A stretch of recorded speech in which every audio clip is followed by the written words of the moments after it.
միջնորդությունը դեռ մուտքագրված չի, բայց մոտ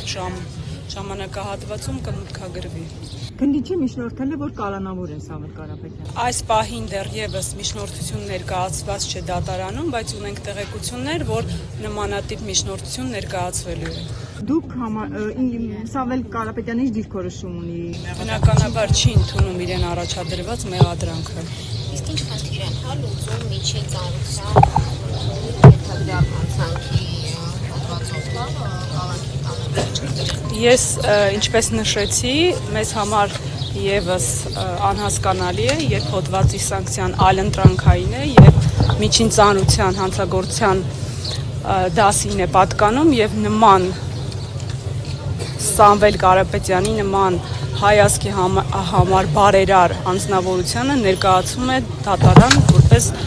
կալանավորումը խափանման միջոց նշված հոդվածով կիրառելու համար։ Խոսքը գնում է մոտ 50-ից ավել անձանց մասին։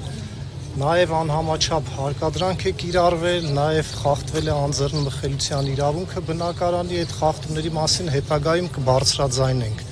Համոզված ենք եւ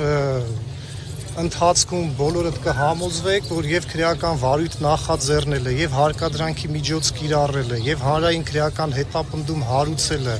ինչպես նաեւ մեղադրանք ներկայացնելը կրում են բացարձակ ապօրինի բնույթ եւ ինչպես Սամվել Կարապետյանը հայտարարել է վարույթային գործողությունների ընթացքում աբսուրդի ժանրից է։ Իսկ դուք ինչիով կբացատրեք, որ Նիկոլ Փաշինյանը այդ ԱԱԾ-ականների գործողությունների զուգահեռ գրառումներ էր անում, արդյոք տեսնում եք միջամտություն քրեական այս գործընթացներին։ Ես կարող եմ միայն քննիչի գործողություններին եւ հսկող դատախազի գործողություններին այս պահին գնահատական տամ իմ համոզմամբ բացարձակ ապօրինի գործողություններ են։